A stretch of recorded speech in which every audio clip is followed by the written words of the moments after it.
MTV. We are.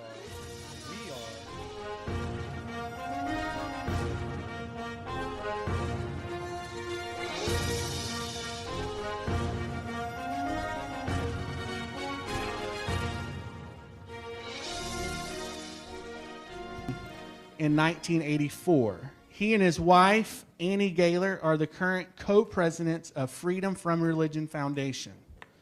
Dan has written numerous articles and books, including Godless, God the Most Unpleasant Character in All Fiction, and Life-Driven Purpose. Dan is also on a very busy, he just mentioned to me this, he's on a very busy travel schedule, and this is, I think he said, his 8th state, or will be his 8th state, or go through 8 states over these past, this week and a few other weeks and stuff, so he's been on the road a lot. So that's Dan Baker. Barker. I read it wrong. Dan Barker. I'm sorry. It's been a long day for me as well. So, Nick Peters. Nick Peters grew up in the Knoxville area. He attended a Bible college where he found out about apologetics, and this is where he fell in love with studying and learning about apologetics.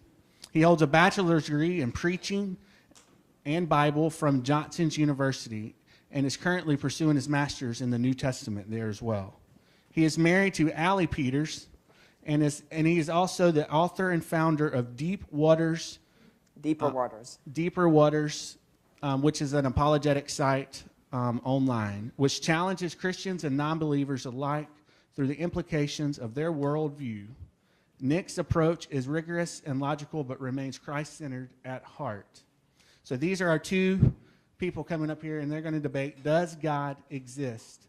And so I'm going to turn it over to Jeffrey, which he is the president of the Atheist Nighthawks Club. And he's going to talk a little bit about that. All right. Welcome. My name is Jeff Burt. I'm the president of the Atheist Nighthawks here at the University of North Georgia's Gainesville campus. We are a chapter of Secular Student Alliance, and we are the best damn group on campus.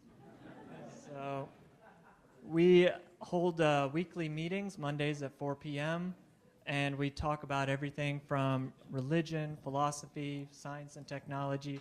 Really, no topic is off limits for our group. We support science education, critical thinking, separation of religion and government, and a number of other things. We are really excited to bring this event to you guys tonight, along with our partner group, Baptist Collegiate Ministries. And I'm going to turn it over now to Josh, who is the president of the Baptist Collegiate Ministries. Hey, welcome to the debate. As he said, I'm Josh Pendley from the BCM. We meet every Wednesdays from 12 to 1 in Nesbitt 3110B, the Cleveland Ballroom, in the newest building on campus.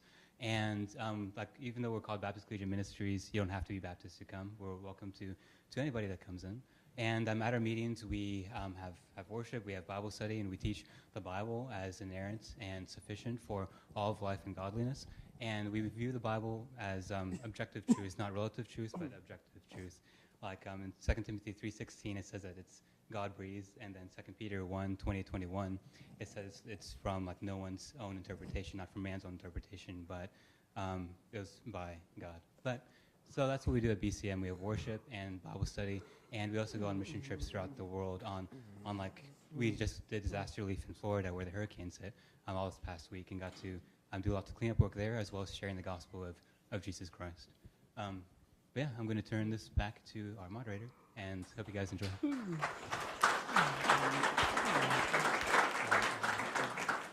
Thank you, Jeff and Josh. And so we're about to get started. So Nick is up first with his opening statements. You have 15 minutes, and I will keep a timer over here and then prompt you guys when your time is up. I'd also like to stress something else Deeper Waters does is we also have a focus on disability. My wife and I both have Asperger's and such, so that's a big drive for us. I'd like to thank several people for tonight, everyone, people here for inviting us, Dan for agreeing to this debate and such. people who helped me with my presentation, Mike Lacona, Tim McGrew, Matt Levering, Dan Vecchio, Richard Howe, Trent Horn, Doug Beaumont. If there's anyone I've forgotten, I'm sorry. And, of course, my lovely wife, Allie, for being my support in everything that I do. We are here to discuss the question of God. I hope so all of you, this is really the most important question of any worldview. If I was presented with incontrovertible evidence that no being like the God of classical theism exists, I'd have to change every facet of my worldview practically. Likewise, I suspect if Dan were suddenly to be convinced that God really is there, he would have to change nearly everything he's been thinking. The case for theism has been made often even before the criticisms were there, in all honesty. When our intellectual ancestors wanted to know the truth about what they believed, they tended to be quite thorough. About 400 years before Jesus, there was a man named Aristotle who could very well be the greatest philosopher and intellect that ever lived. There appears to be hardly anything he did not investigate and study. This doesn't mean he was right in all he said, but he's someone to take seriously. His contributions to logic, ethics, and metaphysics are still highly influential in contemporary philosophy. He did believe there was a God, an unmoved mover. His conception of God has contributed a great deal to the theological development of the three major Abrahamic religions. It's a concept of an eternal, intelligent creator and sustainer of our reality. It would be in the 13th century when a monk named Thomas Aquinas would take his philosophy and Christianize it. He wasn't alone in doing this. Muslims and Jews were doing the same thing, aside from Christianization. If you gathered with Muslim philosophers, with Jewish philosophers, and Christian philosophers, and have them all formulate a doctrine of God based on what can be known from reason alone without divine revelation, there would be a whole lot more head nodding than head shaking going on. I want to emphasize 3 different ways to know God exists tonight. There are indeed more, but these will suffice. I hope to explain them in the best way possible, as for many people, when one looks at the ways of Aquinas, at first glance they don't seem that impressive. The reason is Aquinas wrote assuming the reader had a thorough knowledge of Aristotelian metaphysics. Moreover, Aquinas wrote in a concise summary form, so his work often takes some unpacking. Once one has that, the argument gets much more persuasive. The first is the argument from motion. At the start, I want to make a point to you before you start going the wrong way with this. Let's bracket for the time being the Newtonian understanding of inertial motion. Motion for Aquinas is the actualizing of a potential, a process of intrinsic change that is more universal than locomotion, applying to changes of qualities, growth, and substance. Consider that while I'm saying this right now, your minds are thinking about what I'm saying. At least I hope they are. You could have been thinking about any number of things, but my words sparked thoughts in you. They actualized the potential to think something different. Any change of any sort is the actualizing of potential. If you stand up, you actualize potential to stand. If you reach over and whisper something to your neighbor, you actualize potential to hear a whisper. Change is one of the realities in the world that, while we may not be able to prove it, it's a lot easier to accept it than it is to deny it. Parmenides denied it, and his student Zeno did not think an arrow could move to its target. But we observe motion all the time. Unless we have strong reason to think otherwise, our observations of change are a powerful reason to accept the reality of change as a crucial premise towards proving there is an unmoved mover. Yet what is the cause of this change? Any change takes place because of something else moving it. This could be by direct or indirect means. If one of you had a book on the side of your chair suddenly fall, no one would say it just happened. It was forces of gravity or something of that sort that caused it. There's also something else in this chain, existing. Note I said existing, not existence. We have this idea that something is born to existence and it's done. It stays here by its own power. We know that's wrong. No one sitting here can say, I will myself to not exist, and suddenly vanish. A suicide could kill themselves if they wanted, but they have to use something else to do the job beyond their own willpower. We rarely stop to ask what it is that holds all of existing in place. We debate so much whether God exists that we don't pause and ask what it means to exist in the first place. What does it mean to be? Existence is so basic to all of us, but we know so little about it. If I ask any of you to get a jar and put some existence in it and bring it to me to study, you would not be able to do it. You could bring in existing things, but not existence. Where is the source of all reality staying in place and of change taking place in reality? Suppose we are all we have are secondary causes, that is, natural causes that we empirically observe. This would not provide a solution because secondary causes by their nature are just secondary. Aquinas called them instrumental causes. You need a primary cause, an efficient cause responsible for those. This cause is also something that doesn't have any of its own potential. If it did, it would be part of a chain and need a cause. It also cannot depend on anything else for its own existing. If it did, it would be part of a chain as well. What ends the chain then is a being that is by nature what it means to be. His very nature is existence. Classical theologians have also shown that such a being would have to be simple, as in not having any parts, immutable, eternal, omnipotent, omniscient, immaterial, and many other such divine qualities. These seem beginning as close to the God of the three Abrahamic religions, a perfect God in whom we live and move and have our being, as Acts 17:28 says. Paul understood that the God revealed by Scripture is also the God of a perfect being theology, which is what he preached to the Athenians when he revered the God of Abraham to be the divine source of all being, identified by Greek philosophers like Epimenides and Aratus. Syllogism. There is change.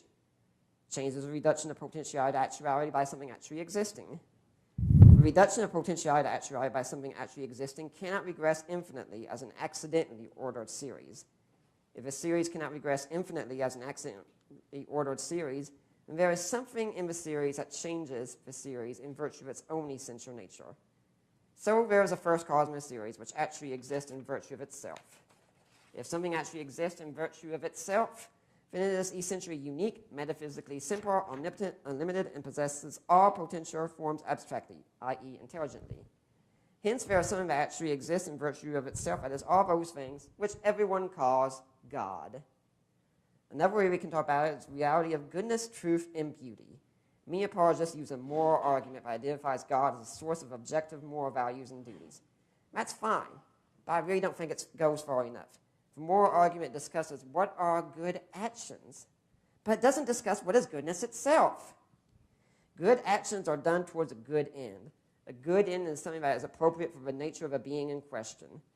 Note that this also implies that there is such a thing as a nature. There is a meaning to what it means to be a human, a squirrel, a rock, a dolphin, a planet, or any other such thing. There is something that all humans have in common, as do all squirrels and dolphins, or else we couldn't say all of them.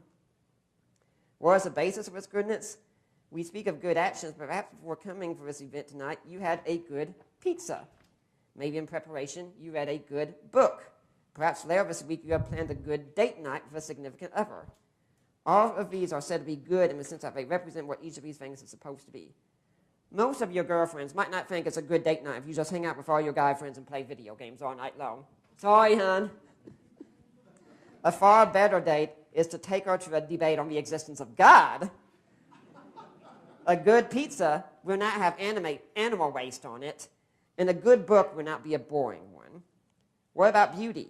We often say beauty is in the eye of the beholder, but we know this isn't so. If it were, we couldn't truly have beauty pageants, which my wife has won one, by the way. We couldn't speak about great works of art. No man could truly say his wife is beautiful, and no amount of makeup would help in any way to make a woman beautiful. We could say nothing is beautiful or ugly, but thinking makes it so. But at that point, we are admitting there is no such thing as beauty. It's an artificial idea created. If we want to live in reality, why should we accept an artificial idea? What about truth? We know some propositions are true. 2 + 2 = 4. Sounds insignificant, but imagine what it means. Before any human being ever existed, 2 + 2 = 4. If you had 2 T-Rexes and 2 more came, you had 4 of them, even if no human was around to count them. Even in a fairy tale, you can think of pumpkins turning into carriages, but you can't think of 2 pumpkins getting put with 2 pumpkins and totaling 5 pumpkins. We could use several other examples. A triangle is an enclosed figure with 3 sides and 180 degrees. Contradictions can't be true. Even more truths. It's wrong to light babies on fire with gasoline for entertainment purposes. These would be true even if all such things vanished. If we obliterated every triangle in existence, it would not change what triangularity is. All these propositions are also extra-material. They would dwell in a divine mind. If truth is what it is, this mind would also be truth, as it truly is what it means to be. If beauty is that which pleases when experienced, this being would be the most beautiful of all. If goodness is that which all things aim, this being is a pinnacle of perfection and something all aim to be. In short, this is what we call God. Again, in the form of a syllogism, there are transcendental properties of truth, goodness, and beauty found in all beings. If there are transcendental properties of truth, goodness, and beauty found in all beings, then there is a supreme immanent cause of these properties as the highest instance of these properties. Therefore, there is a supreme immanent cause of truth, goodness, and beauty, which we call God. The final way I want to postulate tonight is the idea of reality being comprehensible. Modern science depends on this. It doesn't mean we will ever understand all of physical reality, but we can understand some of it, and it's easy to take that for granted. Why is it that ideas we formulate can bring us to understand a world that we are in? Why does it seem that math applies to the world? Why are the laws of nature regular enough to fit arrogant equations to them?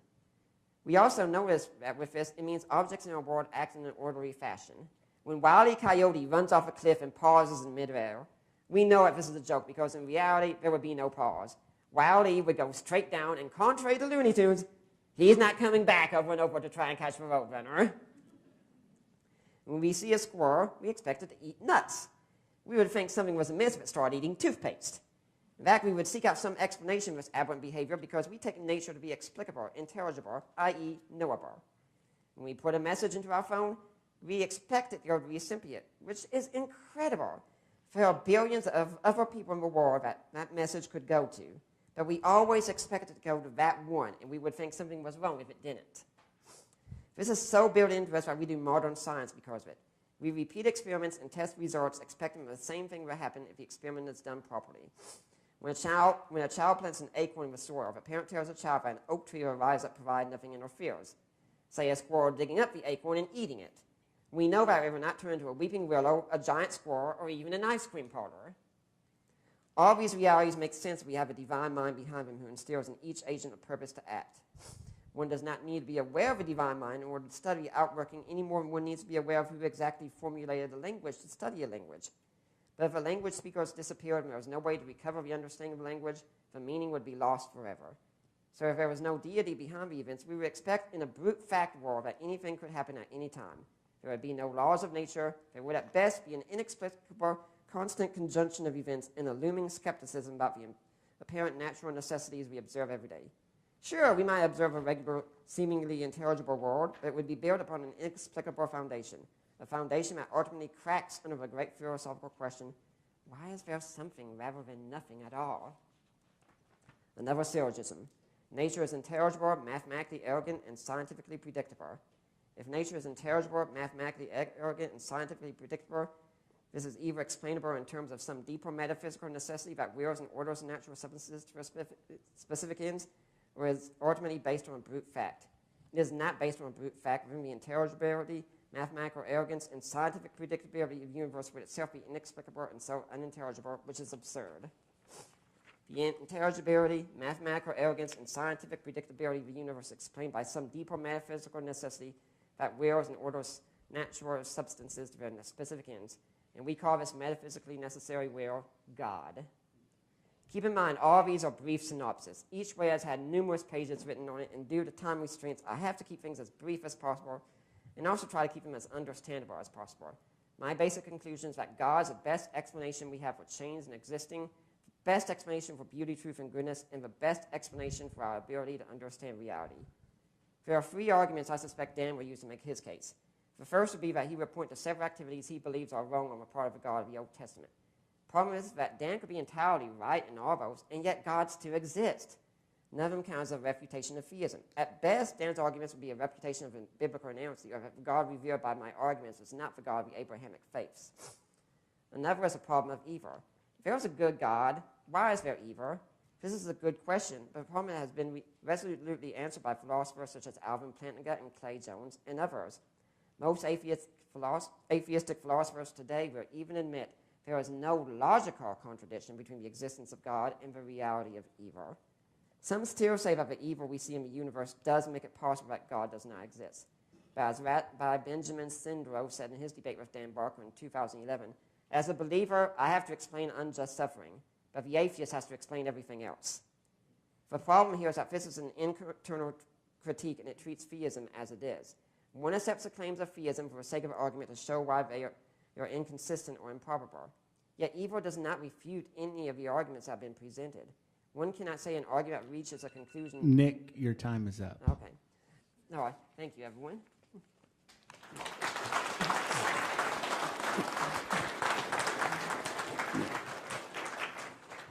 Dan, you now have 15 minutes for your opening statement. Thank you, Nick. Very articulate. Thank you, Atheist Nighthawks. Thank you, Baptist Ministry. During my rebuttal, I will respond to Nick's remarks. I used to preach, as you know, that God exists, but after a lot of reading, a lot of thinking, I eventually saw the light. I threw out all the bathwater and I discovered there's no baby there. I write about my story in the book, Godless. And I will tell you why tonight I don't believe in a God. But really, if God exists, why are we having a debate about it? Why does this all-powerful God need arguments and proofs? Why not just reveal himself to me directly and to you directly? Is he too weak to speak for himself? This all-powerful God needs Nick to argue for him using just words. I offer this very debate tonight as one evidence against the existence of God. Nobody knows if a God exists. Nick doesn't know it. If he does, then I would know it too. What Nick has is a belief. It's theism, is the belief in a God. Theism is not knowledge, it is faith. The Bible even says in Hebrews 11:6, he who comes to God must believe that he exists. Belief is not knowledge. Atheism is the lack of that belief. Atheism just simply means not theism or not belief. If the religions of the world were a list of TV channels on a screen that you could pick, oh, there's Buddhism, Hinduism, there's Catholicism. If there was a huge list like a menu, atheism would not be on that list. Atheism is the off button. Atheism is none of the above. There's that old joke that if atheism is a religion, then baldness is a hair color. Or, as Bill Maher said, abstinence is a sex position. So it follows that I don't have the burden of proof tonight. I don't have to prove anything as an atheist. In any debate, in any trial, the one who makes the charge has the burden of proof. All I have to do tonight, as the defense attorney, is to show reasonable doubt. I'm an atheist because, first, there's a lack of even a coherent definition of a God. Most believers, for example, say God is a spirit, but what does that word spirit actually mean? It's never been defined in positive terms. If you can't define what these words are, you may as well say God is a flisterdoodle. Many definitions of God contain mutually exclusive characteristics, such as omniscience versus omnipotence, or omnipotence versus omnibenevolence, or free will versus omnipotence, free will versus omniscience.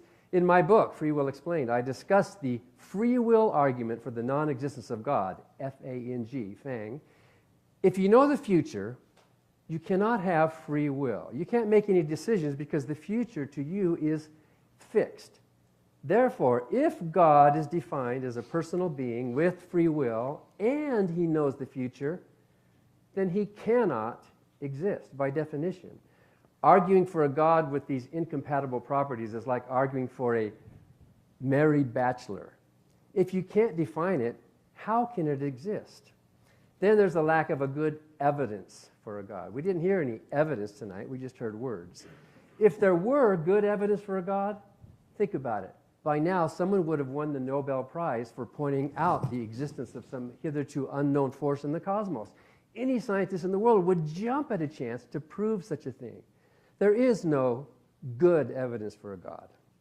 The Bible, as we will see, is not good evidence, and miracle reports are just stories.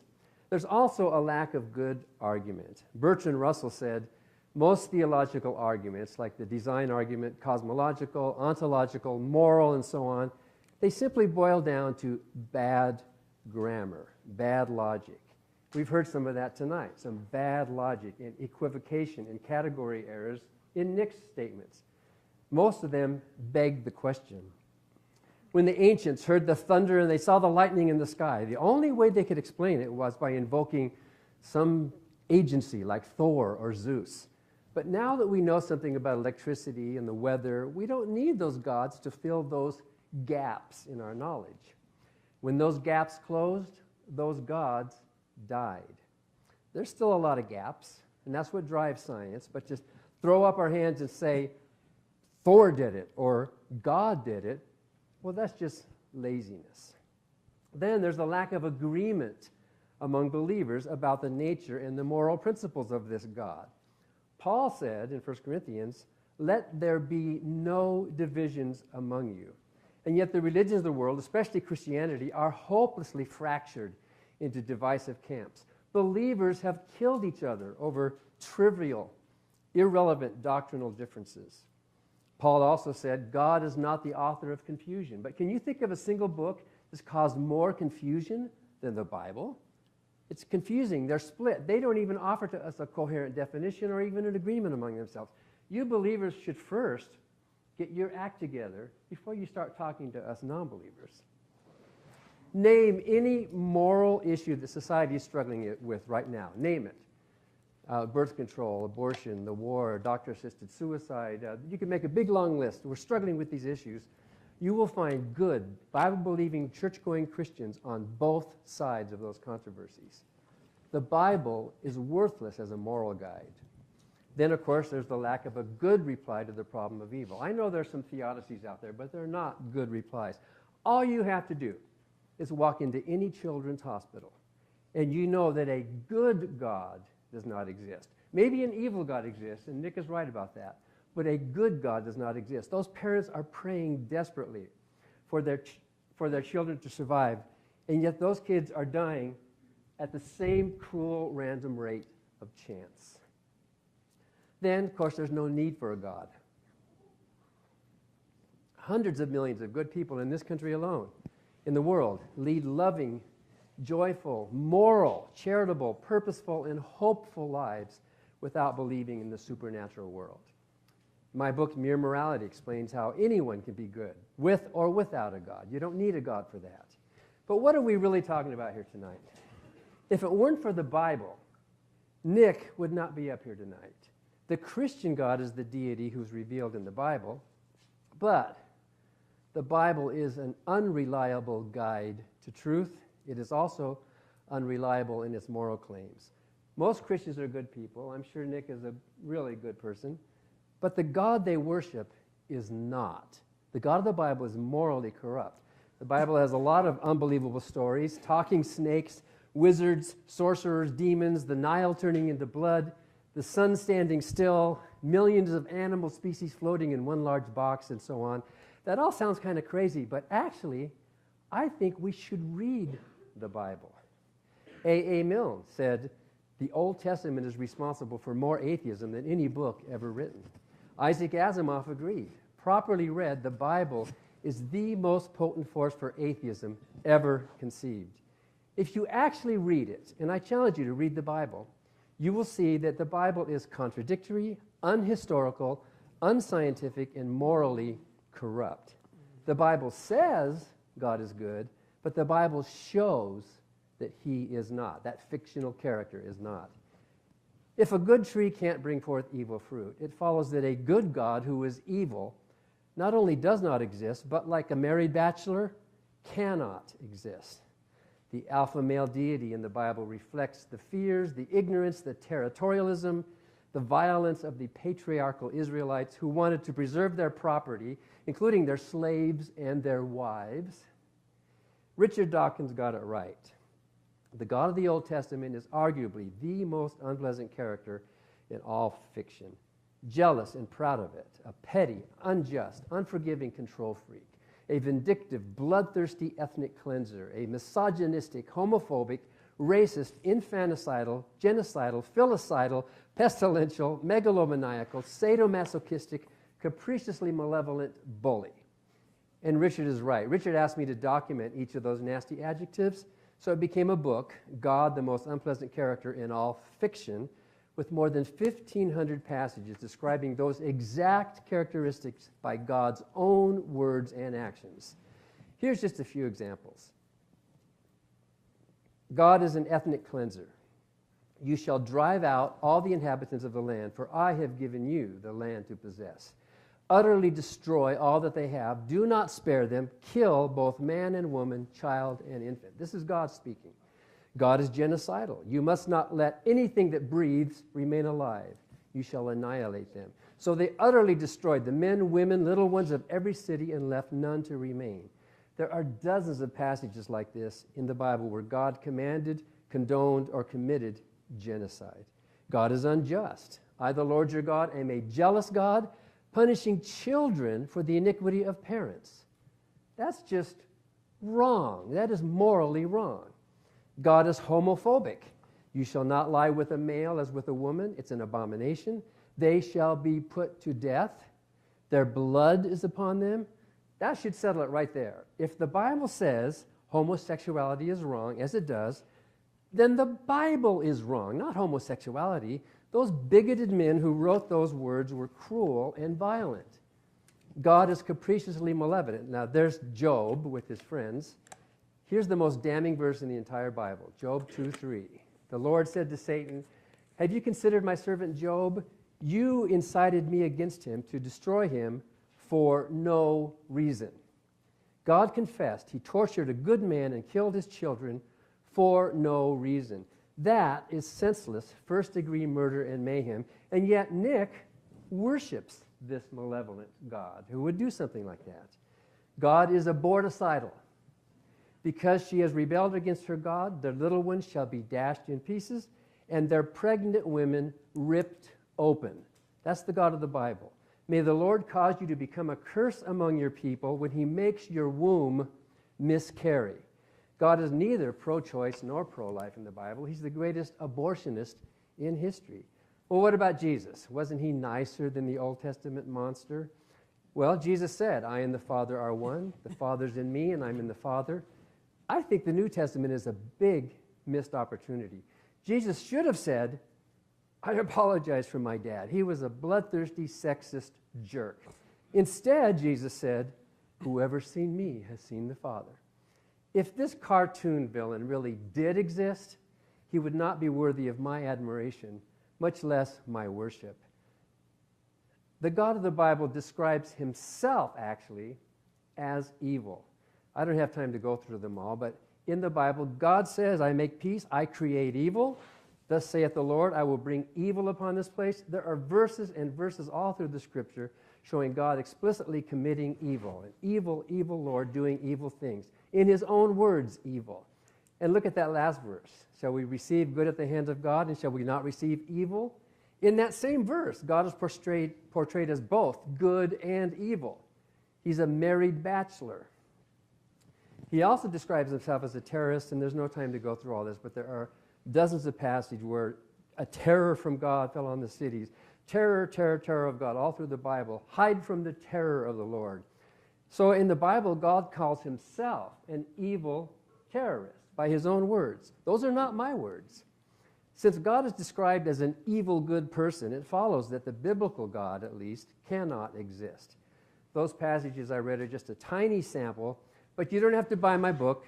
You can find them for free at unpleasantgod.ffrf.org. Jot that down. You can find all those verses and more.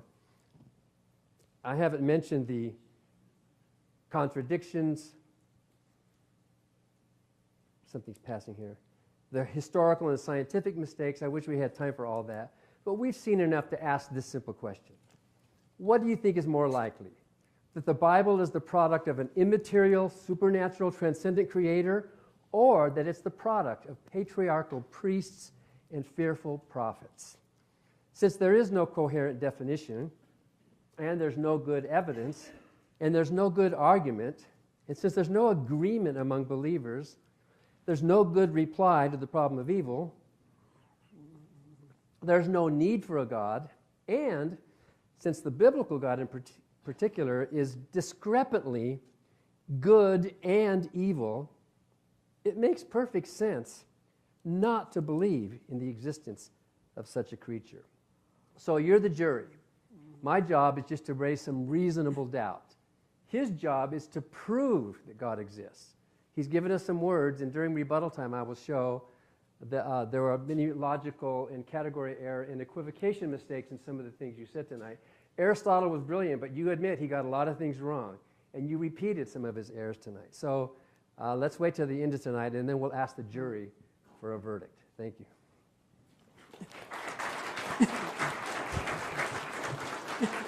All right, Nick, you have 10 minutes to give your rebuttal.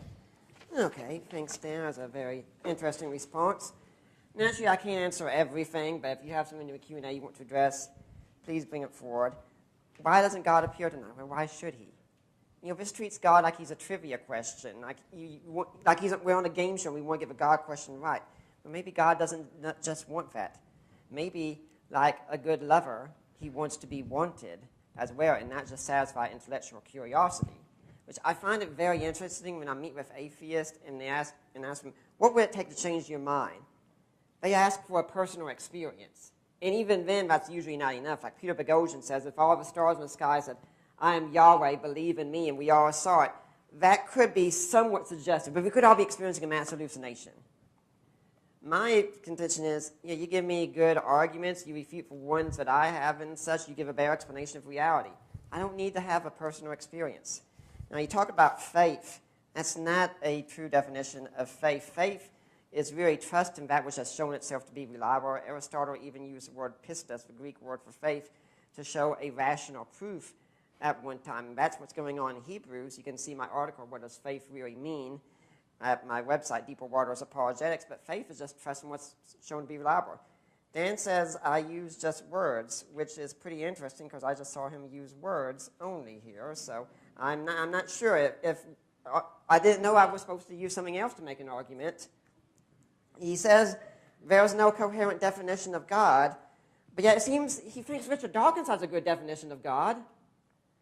If there's no coherent definition of God, what is it you don't believe in? Because you need to know what it is to know what you don't believe in. He also says that if I knew God exists, he would know. That doesn't follow. I know my wife's birthday. It doesn't mean he knows it. Tell it to me. What? Tell me her birthday. August 10th, 1990. Now I know it.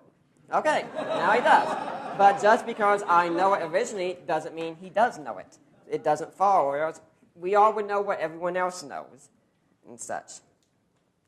The burden of proof, but atheism isn't just a lack of belief. If it is, then Dan's just here talking about personal psychology. I was kind of hoping he'd come here discussing reality, not just how he thinks about things. Paul Edwards and Ernest Nagel both do say atheism is, in fact, saying that there is no God. Both of them are philosophers in the field. I think I'll take them a bit more seriously. Furthermore, let's consider, for the sake of argument, God does exist. If that's the case, theism is true. And let's consider that Dan has atheism, a lack of belief in God, which is true. By that definition, then, atheism and theism are both true, and contradictions are true. When I say theist, it doesn't mean I have a belief. I'm making a statement about reality, and I think atheism is really saying the same thing about reality. As for evil, evil is something that is a problem, of course. But, with the God that we have, there is such a thing as hope in the evil. That any evil, any suffering anyone ever goes through can be redeemed for good. You go to a children's hospital, yes, there are some hard things, but you know what? In atheistic worldview, where you know what? There are just bits of matter and emotion. We're all going to die in the cold death of the universe, and it doesn't matter in the long run anyway. In my system, every single one of those lives is special. Is God obligated to do something every time? No, God doesn't owe us anything. And I'd say for prayer studies, it might be good to look at some of the work of Candy Gunther Brown in this field and such. We talked some about miracles, saying there's no evidence of miracles. Well, I'd recommend going through Craig Keener's book, Miracles, where he documents several of them, some of them which have medical documentation. Here's something interesting about miracles. As Chesterton said, the theist believes in the miracle, rightly or wrongly, because of the evidence. The atheist disbelieves in the miracle, rightly or wrongly, because he has a dogma against them. See, if you go through Keener's book, you can show me every miracle is false, for the sake of argument. It doesn't prove miracles are impossible. it doesn't prove there isn't a God who can work miracles. But if you go through and there's one miracle in there, one true bona fide miracle, then there's a problem. I mean, I think Dan Barker's even encountered this with him praying for a man who was mute one time and regained his voice.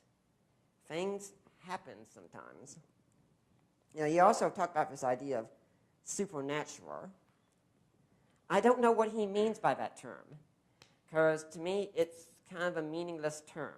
I prefer to speak of extra-material realities, but supernatural kind of treats nature as a given. It's not. He spoke about creating evil. The Hebrew word there is la, whenever it's used.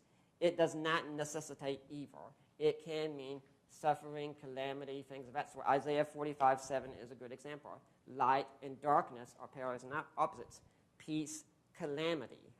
I'd also encourage you that many of the statements that you see in the Bible, they come in the form of a suzerainty covenant, where a vassal would make a covenant with the people that he would be their sovereign, their master, and they would in turn give their loyalty to him. Everyone in the ancient world understood this.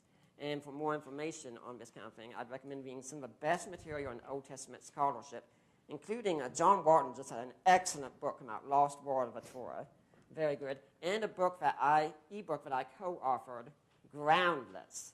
And if anyone here wants it, to get in touch with me. I will make sure you get a copy, no charge to me whatsoever. As for the whole thing about science, I have no problem with science. I love science. In fact, you know who else did?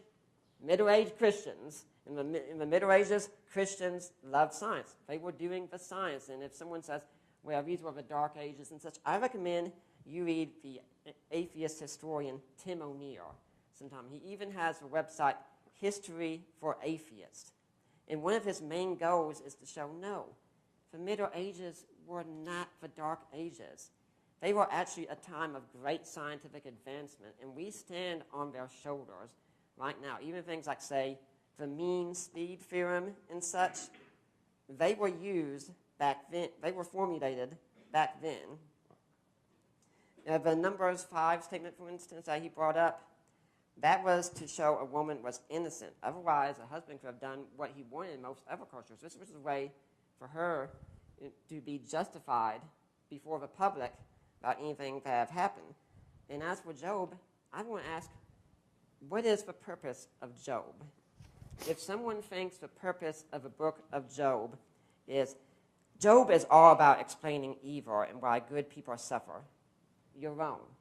You can read the whole book. You're not going to get an answer. Job is really asking one question. Why serve God? The accuser comes before God and says, you know what?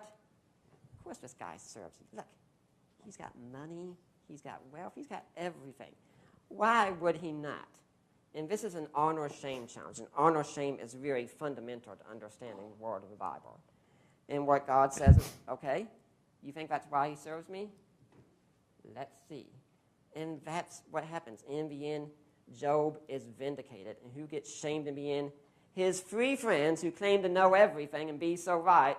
And they had to go before Job himself and say, please give us forgiveness so that God could heal them again.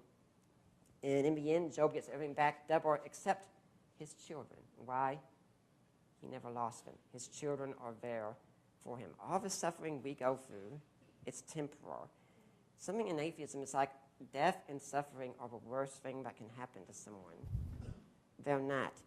Many of us have gone through the crucible of suffering, and we have been the better for it. Look back at your own lives. Most of the best lessons that you have learned in your life have come at the cost of suffering. Much of what I've gone through, I've learned through suffering. And I do know this in the life of a disabled person. So some of you might have seen me, some of you have seen me, one of the things I'd like to do a lot is run. Why do I do this so much?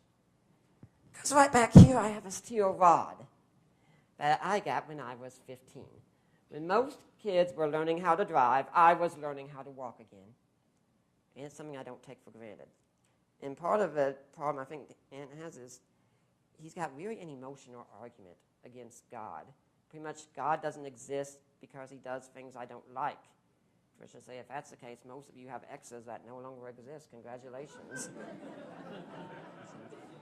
But notice I even uses good and evil over and over. What is the foundation for good and evil?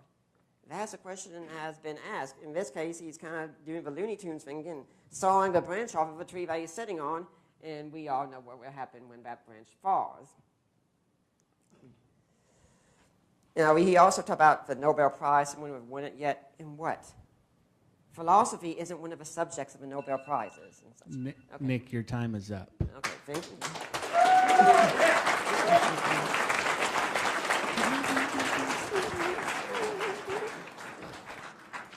So Jeff, is there any more water you can bring up here by any chance? Somebody can do that.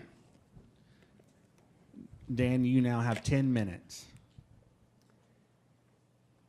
How many of you came initially to your belief in God as a result of contemplating Aristotelian metaphysics? None of you? That argument wasn't even available to you then? Seems to me like it's sort of an ad hoc argument that Nick is raising. Thank you. Thank you, Jeff. Nick says the existence of God is the most important question anyone could ask. No, it isn't. It makes very little difference whether you believe in God or not. We still live our happy, moral, good, living, hopeful lives either way.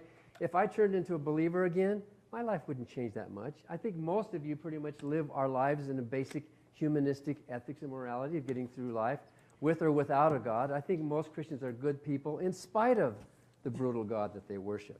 So no, it's not the most important question. No. Maybe we could have some candidates for what that would be. Aristotle made a lot of mistakes in logic, and one of the biggest one we could call equivocation. He took one word and then changed the meaning to another word and then used that as an argument. This happens a lot, and Nick is doing that a lot tonight. Let me give you an example of equivocation. This is silly, but it's just an example. God is love. Love is blind. My uncle is blind, therefore my uncle is God. Is that a good argument? It's stupid, right? Why? The words are strung together. They look like they're making an argument, don't they? But why is that a bad argument?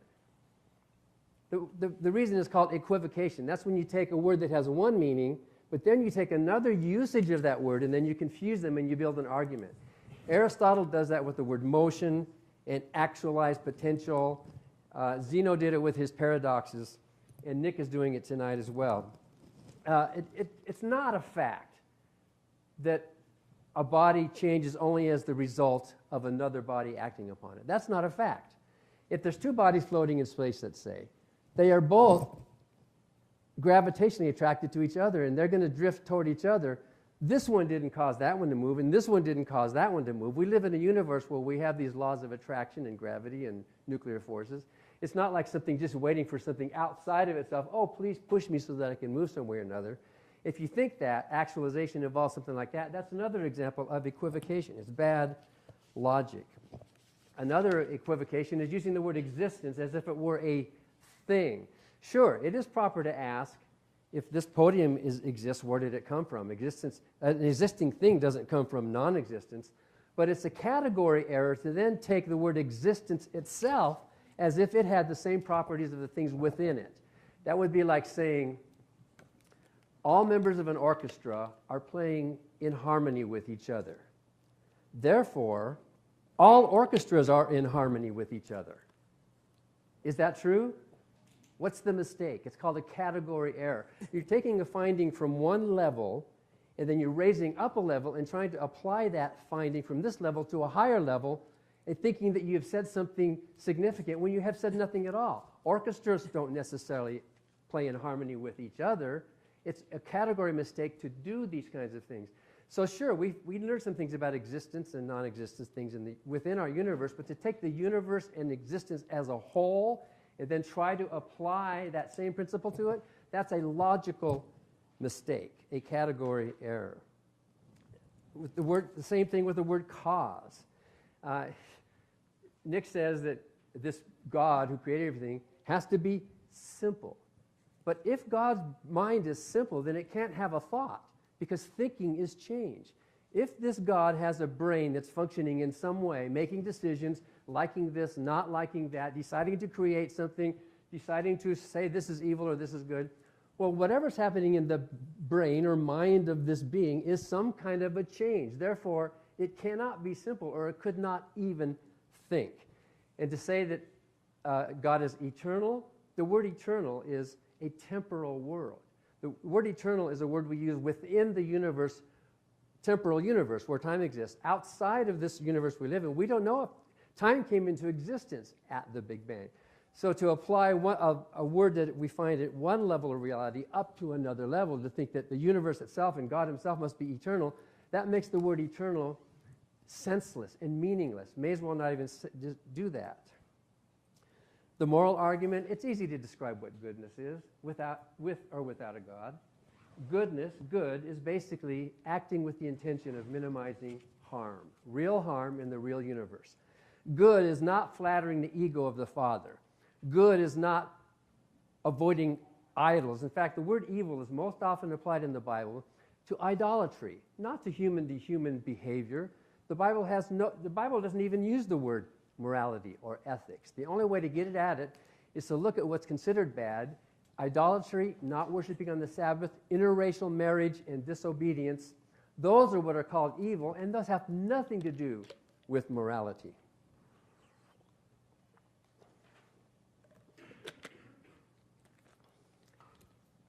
Two plus 2 equals 4. Nick says that before, in the age of the dinosaurs, that was still true. That's not true. 2 plus 2 equals 4 is a concept that resides within a functioning mind, either biological or perhaps computer mind. When the dinosaurs existed, 2 plus 2 did not equal 4 unless somebody was there to say 2 plus 2 equals 4. Let me give you an example. Suppose I have a table with 2 apples on it. And then I put 2 more apples on the table. How many apples are there? No. There's billions of apples. In order for that to make sense, you have to have a concept of just limiting to this table. Something, if there's 2 apples here and 2 apples there, the dinosaurs are going to see apples. But it's only when you have a functioning mind that does a mathematical function like that, that then you can say something meaningful like 2 plus 2 equals 4. You have to say 2 apples on this table plus 2 apples on this table. That's a concept. That's not a reality. So 2 plus 2 only equals 4 inside the concept mind.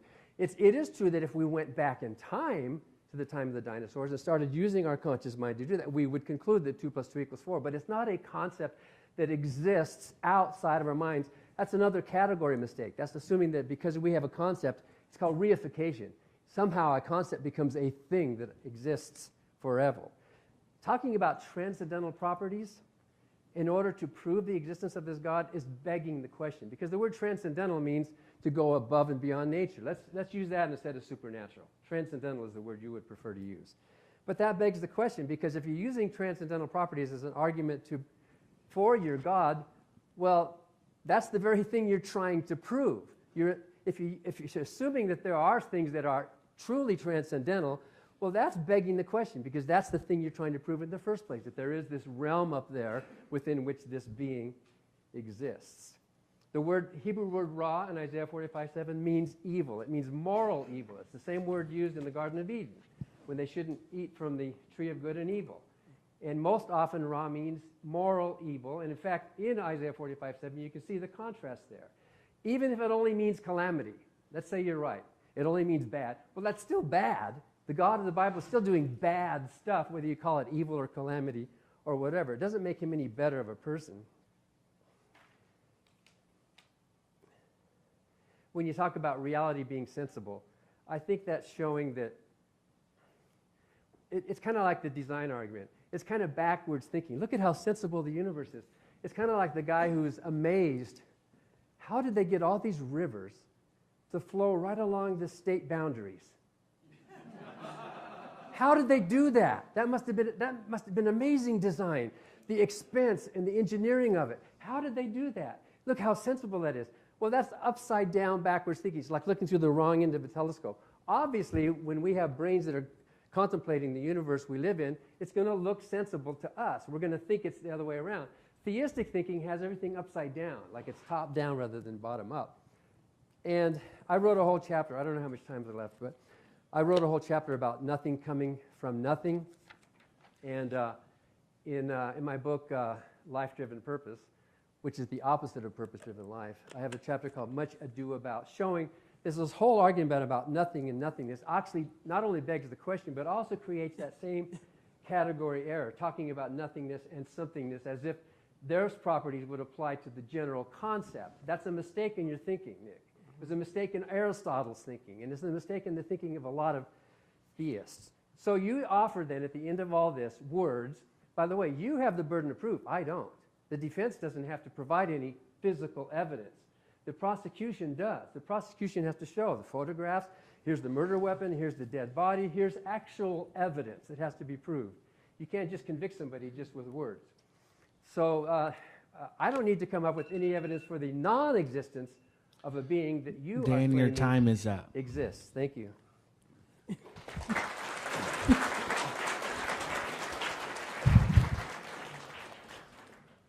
We are going to take a 10-minute break, so I hope you can formulate a question if you have any questions that you would like to ask Dan or Nick. So take a 10-minute break, and then we're going to get set up for Q&A.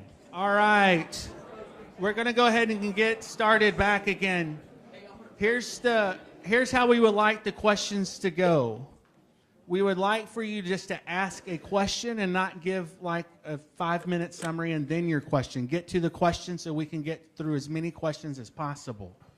They're going to have 2 minutes if it's directed to them and 1 minute if it's not to respond to the question, if they choose to do that. So the person at the mic, you can go. Hi. So my question's directed towards you.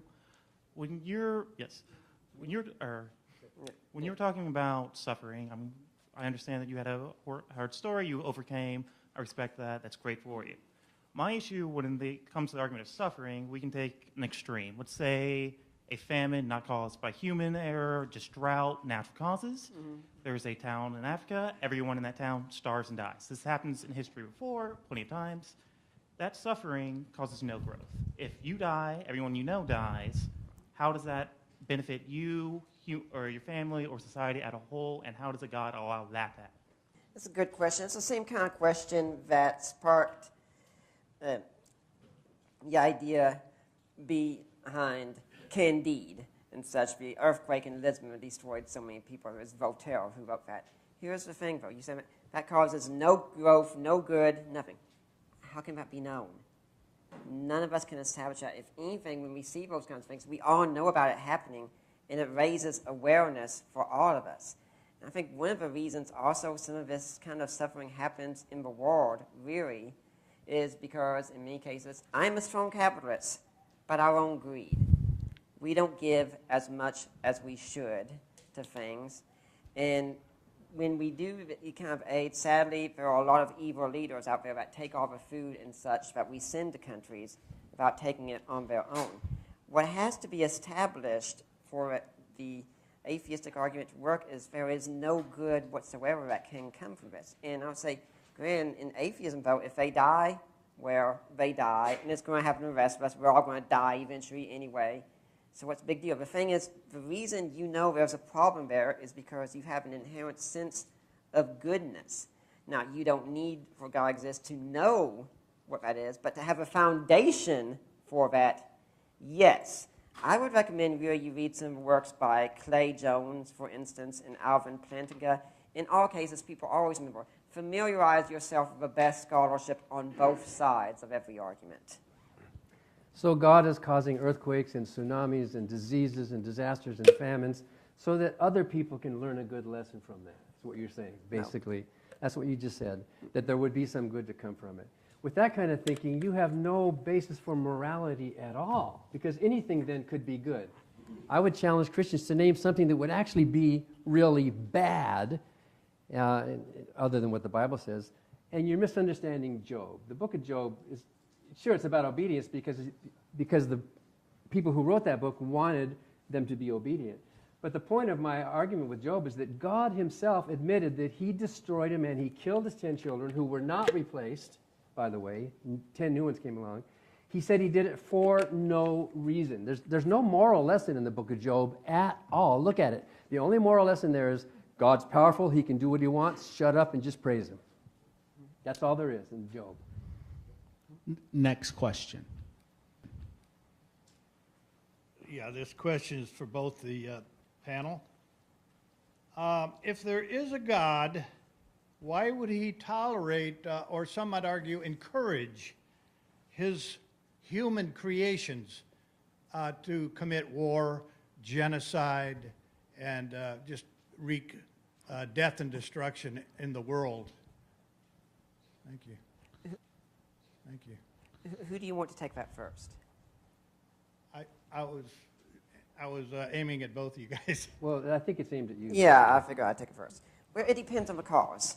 And it depends on what exactly we're going for. I think most of us would say going into World War II and stopping Hitler was highly justified. I think most people today would say the Civil War was justified in ending slavery, for instance. War can sometimes be justified if the cause is a good cause that we should be fine with. It doesn't mean how we fight for it is right. It doesn't mean the methodologies we use to fight for it is right. But it means the cause can be right. Like, I'm normally a kind, peace-loving guy. I can assure you that. But there is a rule, for instance, on my Facebook page. This is a hidden rule. If you disagree with my wife on something, that's fine. You can argue with her all you want and such. But if you dare show up and insult her, you will know what war looks like at that point, because I will show up and my claws will come out entirely, and I will have no mercy. I think some think war is allowed because there are evil people in the world, and evil people do need to be stopped sometimes. Not all wars are right, but some are. I mean, the Crusades, for instance, when they first started off, they started because Jerusalem was being besieged by Muslims, and the people were being killed and enslaved and everything else. And Mary said, give us help.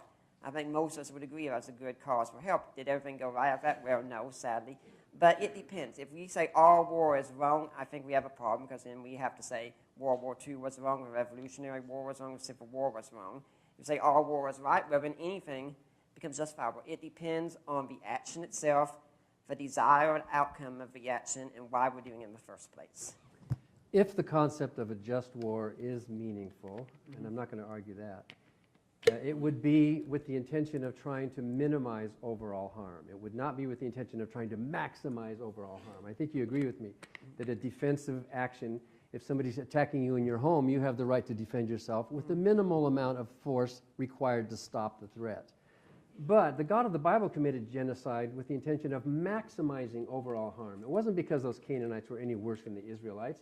He said, kill them all, the babies, the children, the animals, everything. In fact, Saul was chastised for keeping a few animals alive, and he lost his kingship over that. So he was clearing out that whole ethnic cleansing so that his bride, the Israelites, would have a love nest to live in where they would worship him and him only, like an abusive, controlling husband that says, you look at me, don't look at any other idols. He's a jealous, mean, genocidal God. Maybe your argument has some sense today if we are defending ourselves against an aggressor, obviously. But the God of the Bible, if that fictional character existed, is not following that model that you use. He's maximizing harm. He's threatening with pestilence and bloodthirsty and with fire. So in my opinion, with the moral judgment that I have, he's not worthy of my admiration. Hi, I have a couple of questions for both of you. First of all, I want to give both of you the respect for being here. And number one, the guy with the brown outfit and the glasses, I didn't get your full name. Could you please repeat that? Nick Peters. Nick Peters, thank you. I have a question for you and Dan Barker, sorry.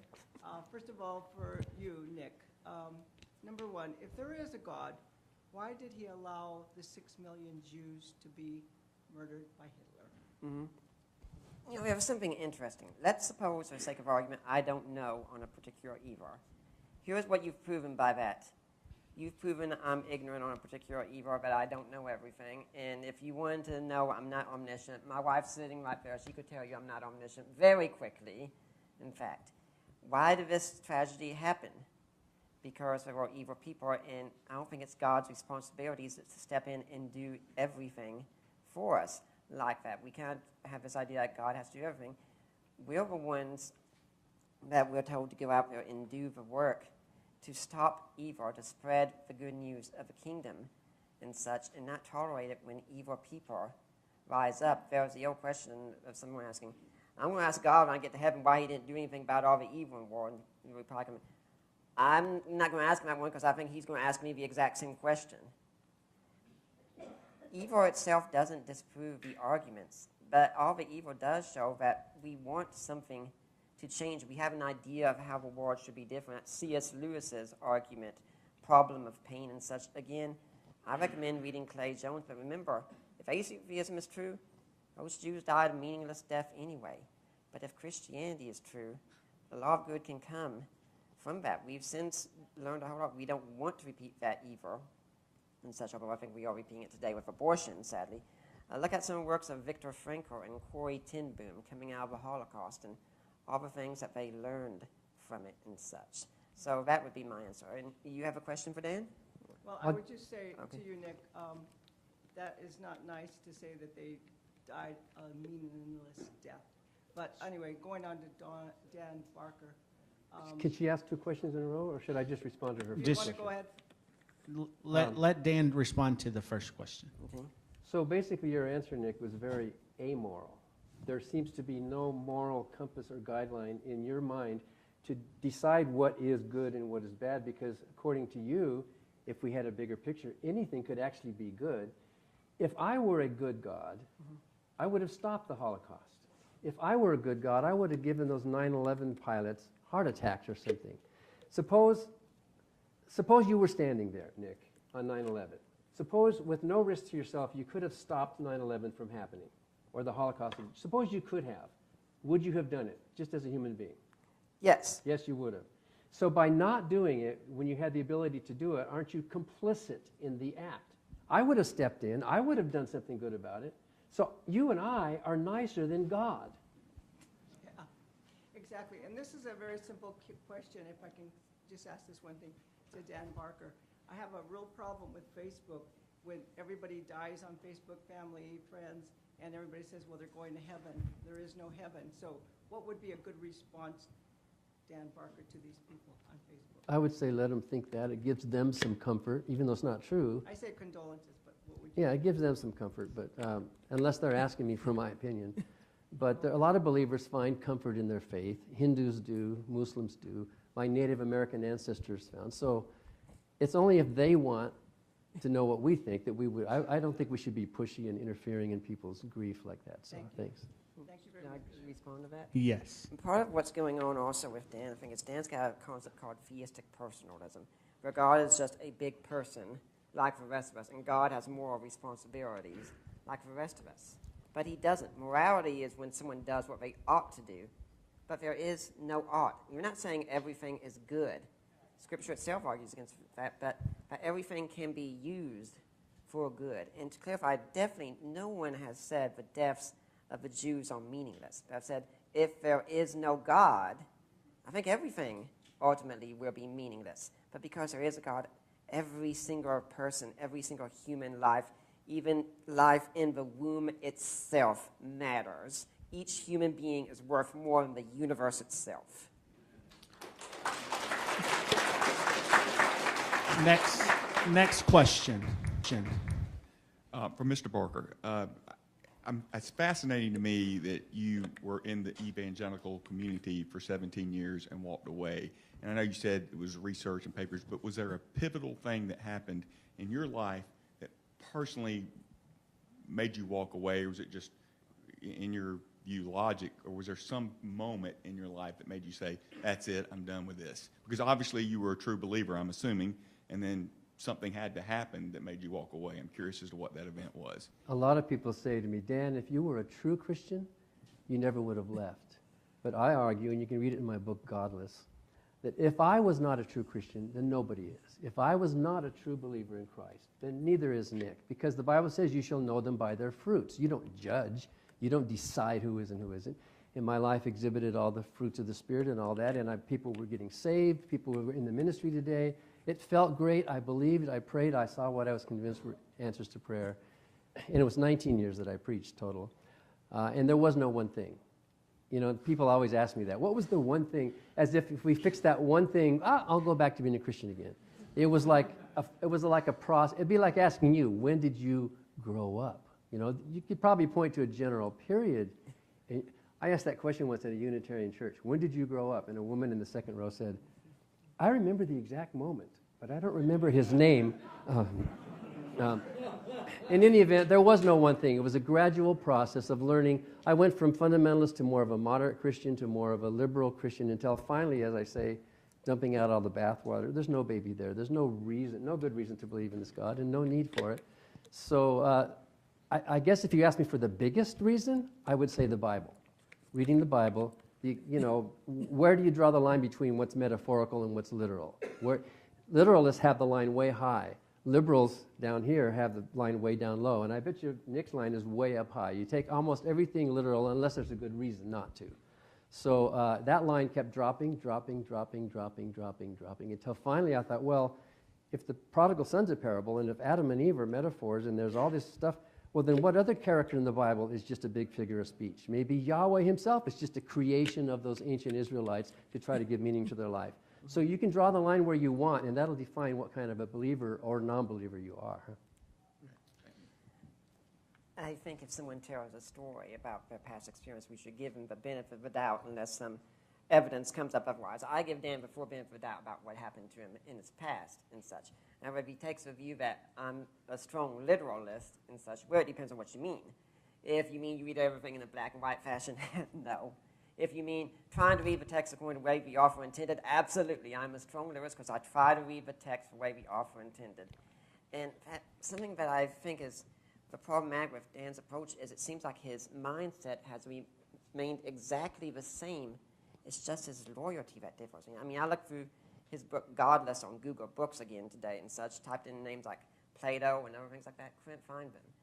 And when I went through your book on God, most unpleasant character, there was very little arguing with scholarship contrary to your opinion.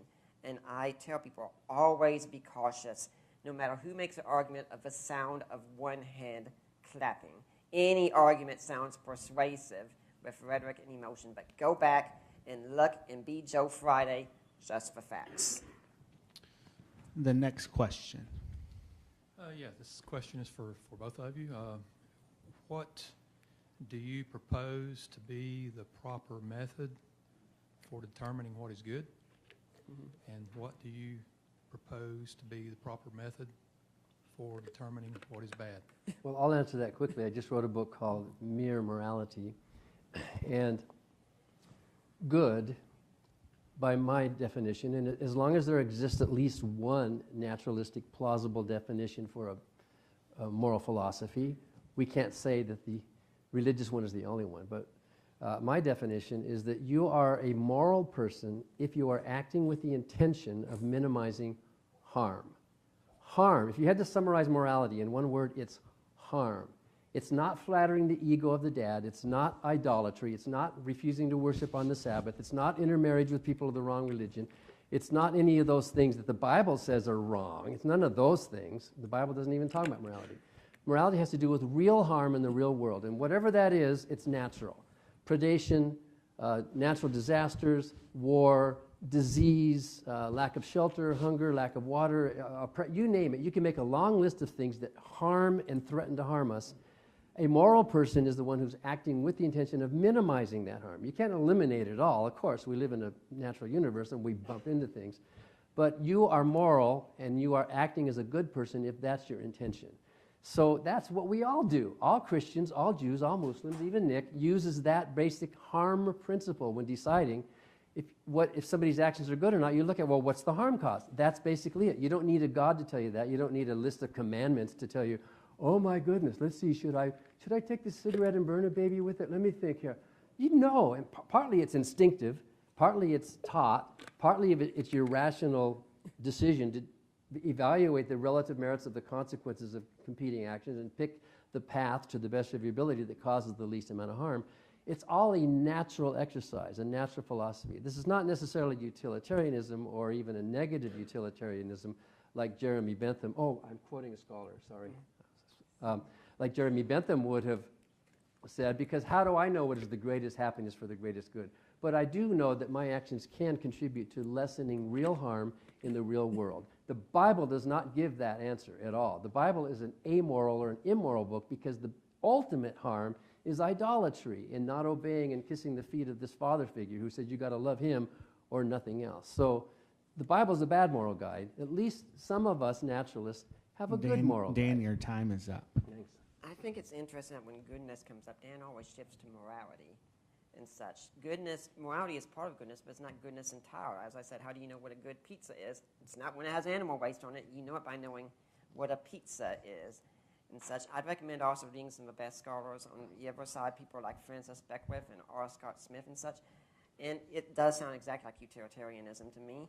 I think you don't need God to know what goodness is epistemologically, but ontologically, you need him to be a foundation for that goodness. You need a map to know how to get to Washington, D.C., but Washington, D.C. has to exist prior for a map to be able to get you there. And let's consider an example. Let's suppose that, unbeknownst to me, there was a small hole in the wall of our bathroom. And when my wife's going in there to take a shower and such, there's a guy watching on the other end, peeping. She has no idea of this. I have no idea of this. He's the only one who knows. Is he still doing something wrong even though there's no apparent harm going on? Yes, absolutely, especially if I ever find out about it. He's definitely going to a world of harm and such. Why? Because also he's doing wrong to his own person. In fact, because that's not what people are meant to be. People are not meant to be objects like that, which is why pornography is one of the most disgusting things ever out there and should never be tolerated. Because people are beautiful, special, wonderful in their own right, and all of them deserve to be treated as beings of honor and such. The reason we stop some of them, though, is because they do go against that and such. Again, I'd recommend you reading someone like J. Budziszewski and R. Scott Smith. I think epistemologically there's not much difference in how we might know Greenville. It's how we ground it and such. My question can be answered by both of you, but Mr. Barker, you just mentioned that the minimization of harm, or you have mentioned in other places, that the minimization of harm is best thought of as a compass, pointing us in the right moral direction.